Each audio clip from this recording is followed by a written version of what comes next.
Santan. Always number one. Always number one. DCGB 729 kHz. Enod sa Bareta. Enod sa Gabos. Ang DCGB, aktibong miyembro po yan kan kapisanan ng mga broadcaster ng Pilipinas so KBP. Tamang oras, alas 12:06. Kan pinagsarong puwersa, kan News Center, asin Megaforce Patrol. DCGB Bareta, alas 12. DCGB Bareta, alas 12. Mga pinakahuring pangyayari sa Kabikolan, sa nasyon, asin ibang parte kan kinaban. Iba Bareta na ngunyan. DCGB Bareta, alas 12. Ngunyan, ang sa inyong tagapagbareta.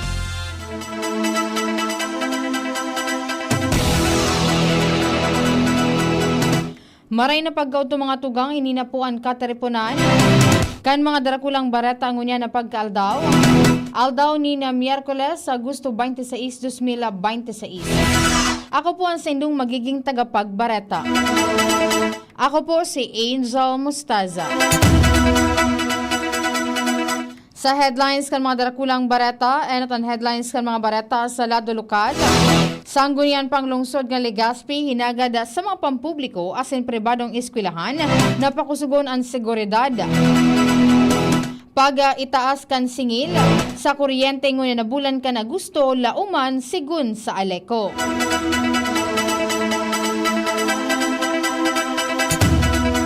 Sa lado nasyonal, PBBM siniguro na papahiwason ang no co-payment sa mga ospital.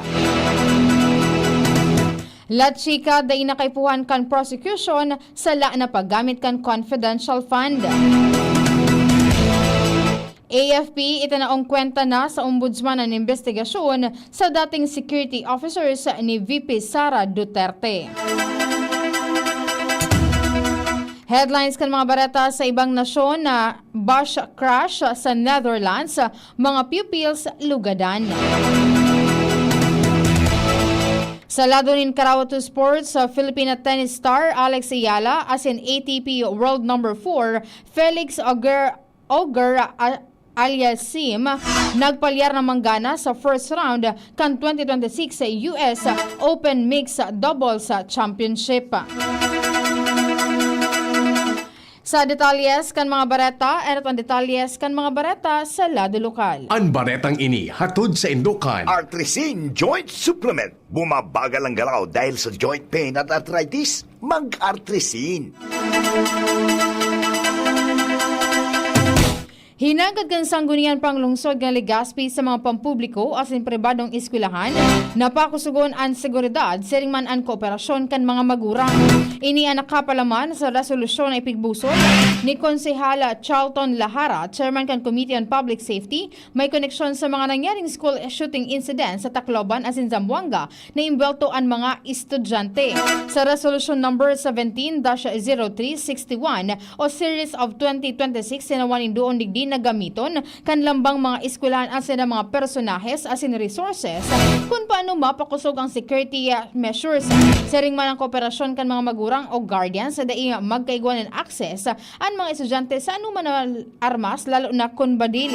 Ang resolusyon referred na sa committees on peace and order asin education para sa mas hararom na pag-aadal asin deliberasyon. Ang baretang ini hatod sa Indukan. Leon Extra Strong Beer.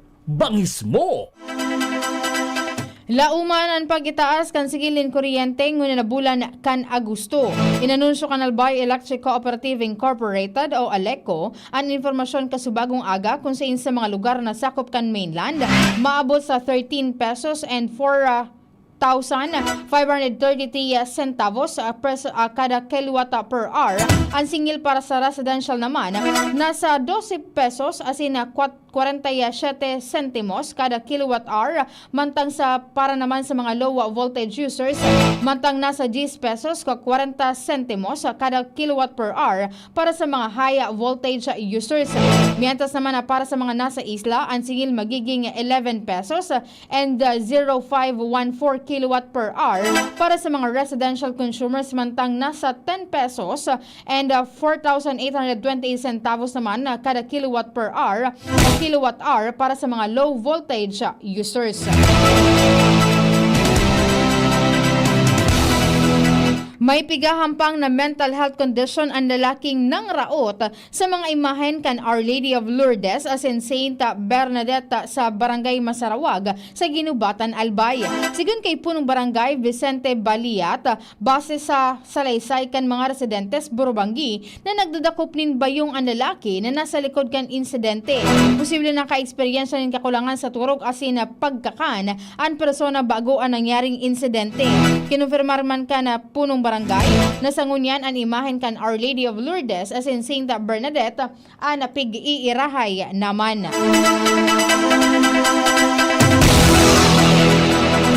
Inabsuelto kan korte sa kasong indirect contempt si Barangay Kagawad Jonathan Broquesa kan Barangay San Roque kan Tabaco City na isinangat kontra sa iya ni punong barangay Elias Toto Bobiles Jr. Sa desisyon na ipinaluwas ni Judge Ruben Mison V kan Municipal Trial Court in City sa 5th Judicial Region, sinabi niyang kulang ang merito ang kaso dahil dai napatunayan kan ebidensya kan pigasabing dai pag-atindir ni Kagawad Broquesa sa mga hearing kan lupong tagapamayapa pigtuyo asin pigdulo-dulo.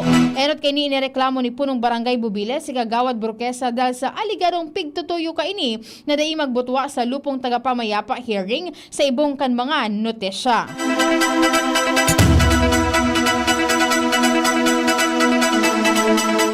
Iba pang mga bareta, inaprobaran na kan Sangguniang Bayan Candaraga Albay ang appointment ni Candy Bercia Apostol bilang Human Resource Management Officer kan lokal na gobyerno Candaraga. Ginibo ang concurrence sa plantilla position ni Apostol bilang department head sa regular na sesyon kan Sangguniang Bayan Candaraga kasuhapon. Dahilan kay inipa din ang magpungsyonar si Apostol bilang HRMO Candaraga matapos siyang mag-agi sa proseso. Si Apostol ang dating anchor reporter kan DCGB o dating anchor reporter kan DCGB na si Lito Brescia na mas midbid sa radio name na Lito B.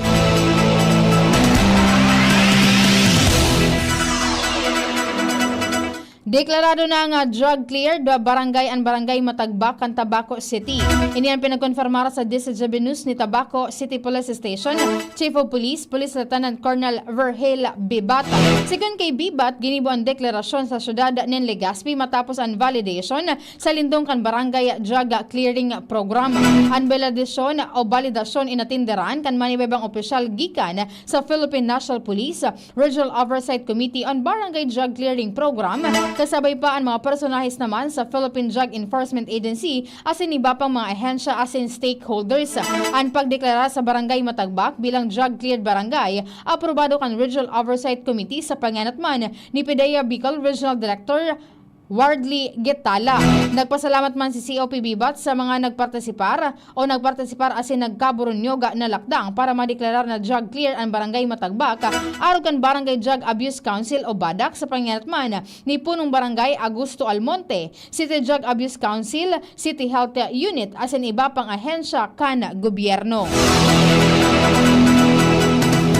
Yan po mga tugang ang mga detalyes kan mga bareta sa lado lokal. Detalyes man kan mga bareta sa lado nasyonal, ibang nasyon sports sa Sinibapa, makalihis sa nagkaperang pagirumdom. Jericho Rosales po, ibang level na tayo. For liver health, Silimarin plus multivitamins Liveraid Pro. I take it every day with proper diet and exercise. Ang Liveraid Pro ay maaaring makatulong sa proteksyon ng atay at support and aid sa treatment ng chronic inflammatory conditions tulad ng fatty liver. Mag-liver up na!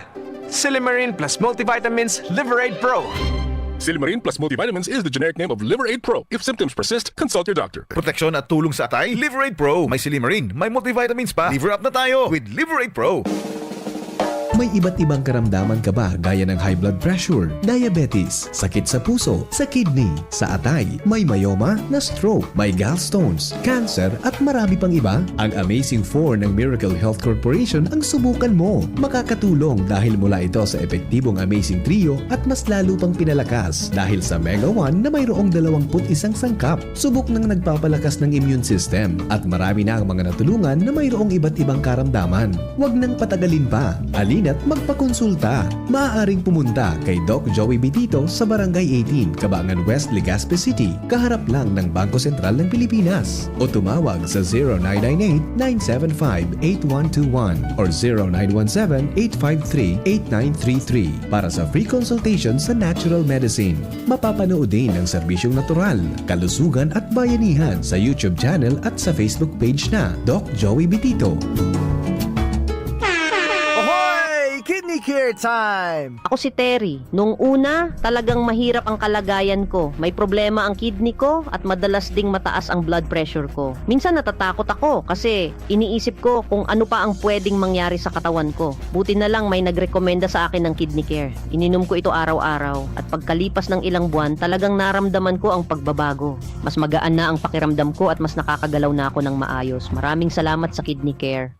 Ang Kidney Care ay mabibili sa Mercury Drugstore at mga suking butik. Tagulan na. Uso na naman ang ubo. Mabuti ng handa. May Plemex Forte ako. Ang Plemex Forte ay natural na lagundi. Tumutulong palabasin ang plema para tumigil ang pagbubo. Ginhawa sa paghinga. Sakto talaga. Plemex Forte. Syrup o capsule. Basta lagundi. Plemex. Vitex Negundo L. Lagundi Leaf is the generic name of Plemex Forte. If symptoms persist, consult your doctor.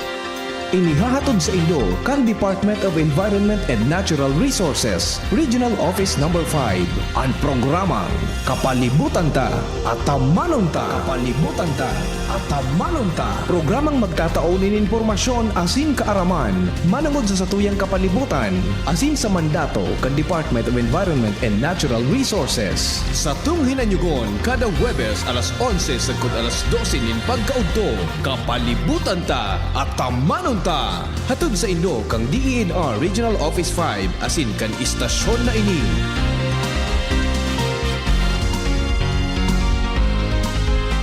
Good morning, coffee lovers and chocolate fans! From August 1 to 31, Metro Supermarket treats you kape, chocolate, at iba pa promo. Plus, enjoy bundle deals and avail of free delivery with purchase. For a minimum single receipt purchase of 3,000 pesos, get a free 100 peso e-gift certificate, plus 50 pesos worth of your favorite coffee products. It's available every Saturday and Sunday during the promo period. See poster for complete mechanics. Per DTI Fair Trade Permit number FTEB 263086 series of 2026. Ready to experience exciting rewards and luxury gaming? With New Star Online, get a chance to win through multiple daily leaderboards, from bingo big wins and daily bets to daily claim and welcome rewards, plus a variety of rewarding promotions available every day. Download the New Star Online app now and elevate your gaming experience with more daily rewards. For EGLD reference number MKTG-2026-0940, 0941, 0943, 0946, 0947, 0949, and MKTG 2026-1210. Gambling is for persons 21 years old and above only. Gambling can be addictive. Know when to stop. Email responsiblegaming@pagcor.ph. Discover the beauty of playing brightly with New Star Online. Luxury entertainment now in your hands. Gambling is for 21 years old and above only. Gambling can be addictive. Know when to stop. Email at responsiblegaming@pagcor.ph. Ngayong darating na Agosto, magaganap ang Ligtas Tigdas Measles Rubella Supplemental Immunization Activity. Pabakunahan ang ating mga anak edad 6 hanggang 59 buwang gulang o wala pang 5 taong gulang sa mga vaccination sites. Pumunta sa pinakamalapit na health center o sumangguni sa nurse at midwife sa inyong barangay. Magpabakuna para sa Ligtas Tigdas, Bicol.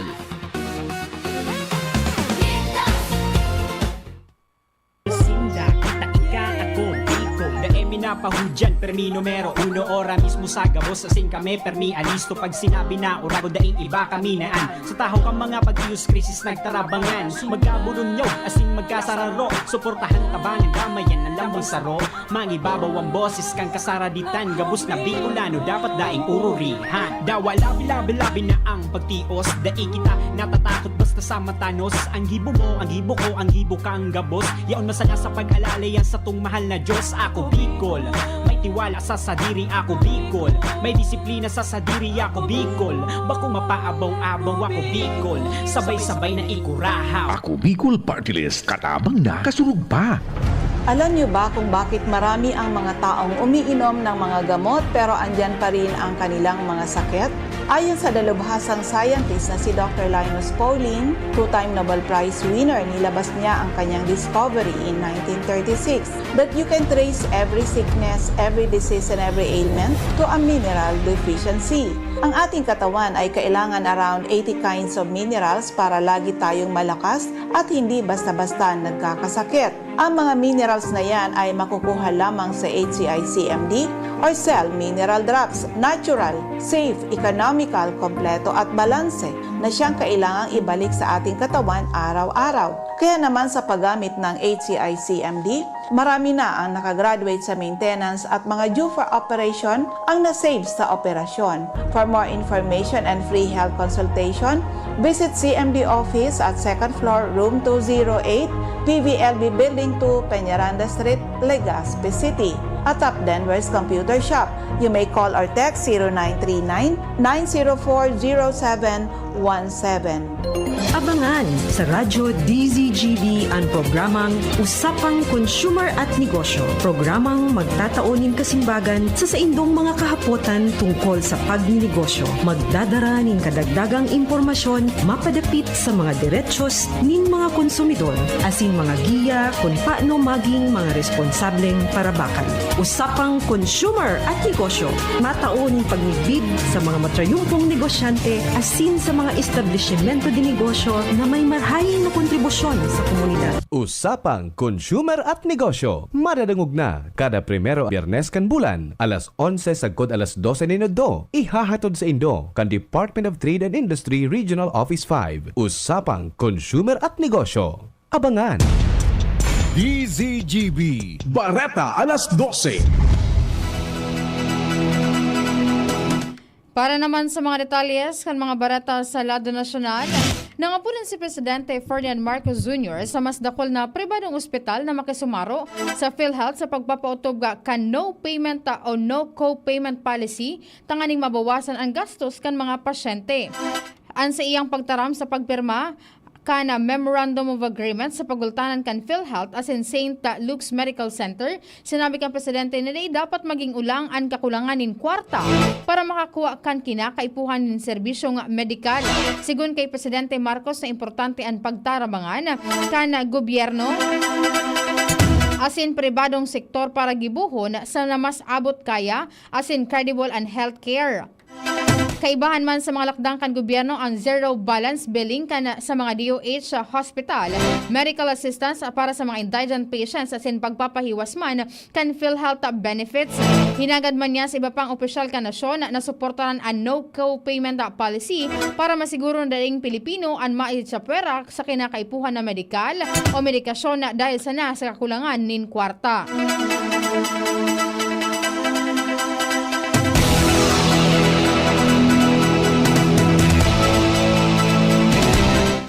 Consilida Prosecutor asin Batanes Representative Jervil Luisto an masusunod dahil na kaipuhan pang ipaapod an kan mga witnesses kan mga ini sa mga witnesses o witness stand an si Colonel Raymond Dante Lachica dahil sa na-establisher na dahil nagamit nin tamang paggagamit kon confidential fund ni Vice President Sara Duterte. Sila Chica ang security officer ni VP Sara sa Office of the Vice President o OVP. Mantang si Nolasco nakadesignar sa Department of Education o DepEd na dating pinamamayuhan kan Vice Presidente. Base sa article of impeachment, 500 million pesos ang kwenesyon na confidential fund kan OVP, mantang 112.5 milyon naman sa DepEd alagad warani na may sasalang na witness stand ang SDO kanahensya na si Edward Fajarda dahil sa na-stroke ini. Pagurunan pa ini kan prosecution team na kumpeso nin 11 mga public prosecutors asin nasa brainteng private prosecutors asin anuman na desisyon isa sa publiko kan mga ini sa lalong madaling panahon.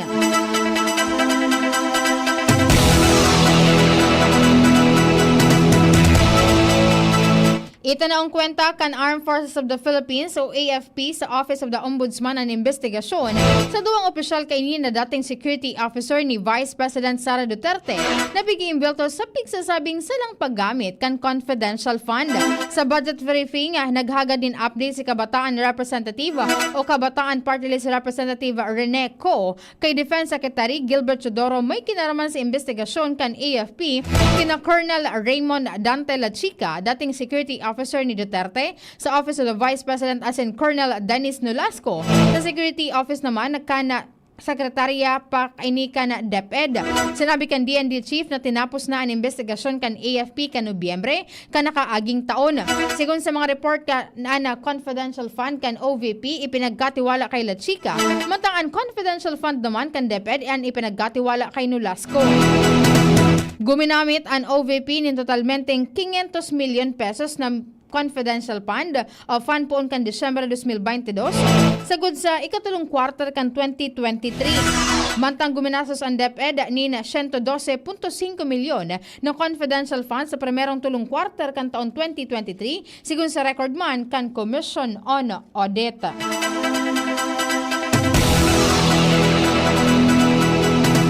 Hinagad kan mga prosecutor gikan sa Office of the Ombudsman kay sandigan na Senior City Associate Justice Ronald Moreno na voluntaryong mag-inhibit o umatras sa pagdangog kan kasong malversation kontra kay dating Senadora Ramon Bong Revilla Jr. katakod kan pigsasabing Ghost Flood Control Project kay ini sa Pandi, Bulacan.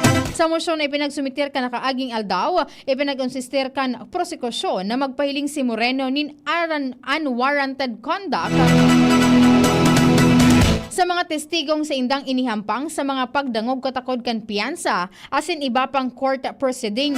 Sigun sa mga prosecutor, naging unfair, unreasonable, disrespectful, and lacking in judicial restraint ang hero asin mga hapot ni Moreno sa mga testigo.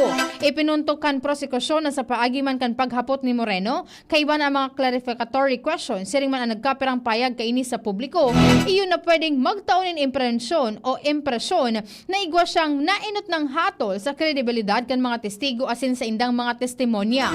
Nangyari na nasabing baliwan sa open court kung sa inyaw ng mga miyembro kan media asin iba pang court observers.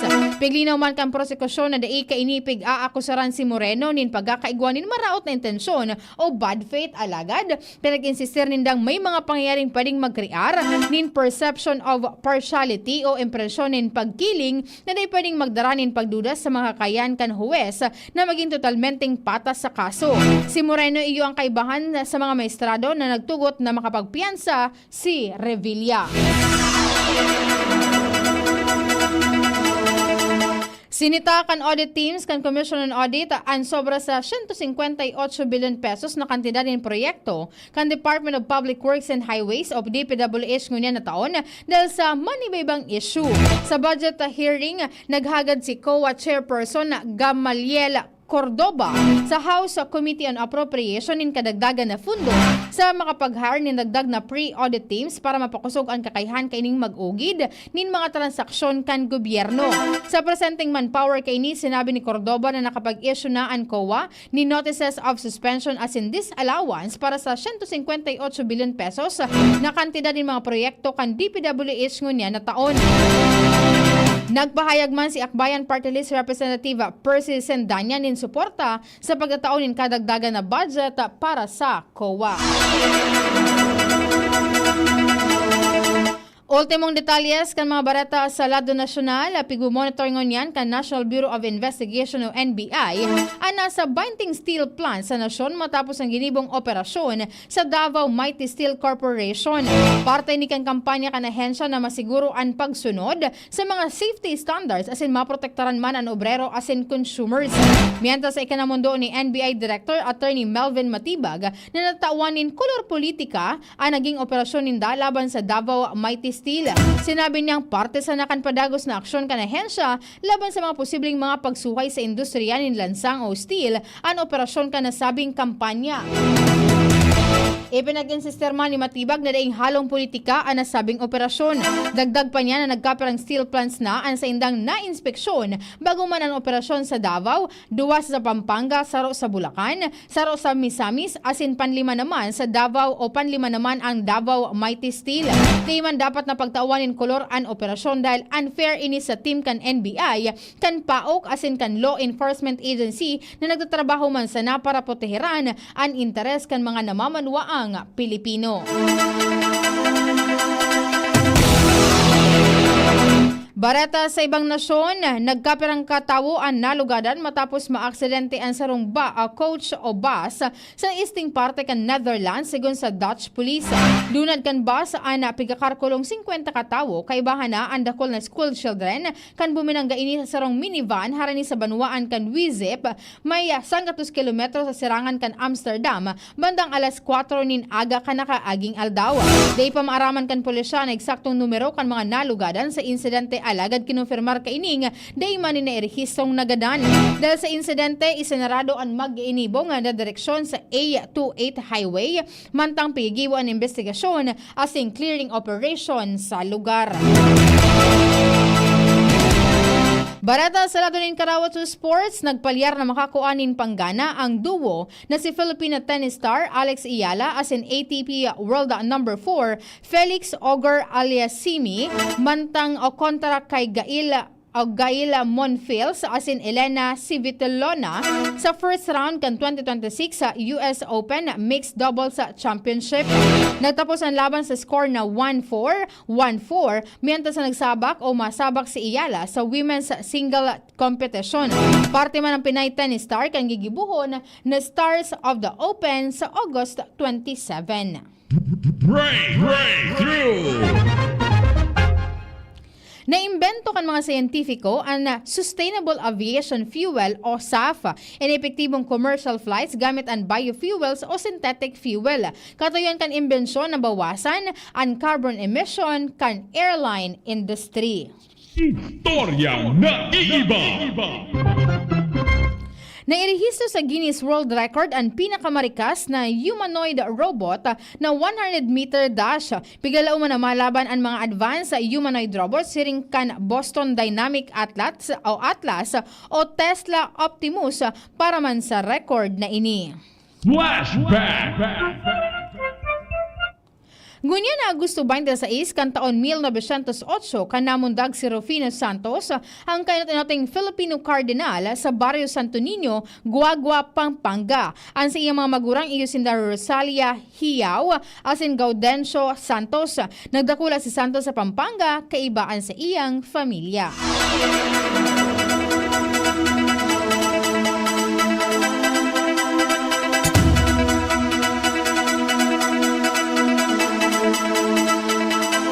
Yan po mga tugang kabilugan kan mga darakulang barata na sinurat dyan sa muyang Diesel Jovenus Bay. Sa loob po tabiyan kan anong na oras. Sa pangaran po kan nagsurat ka na barata ang sa muyang news director as in news manager Sir Mara de la Cruz. Anak, kaibanan niyo po sa Lado Technical, si Kuya Ronald Baldo, si EJ as in Jerome Nico Martinez sa Lado kan IT. Ako po ang sinong naging tagapagbarata. Ako po si Angel Mustang. Nagsasabing salamat kan sa inyong pagantabay, marahay na pagkauto. Sa indong nadangog ang mga darakulang bareta ngunyan na aldaw.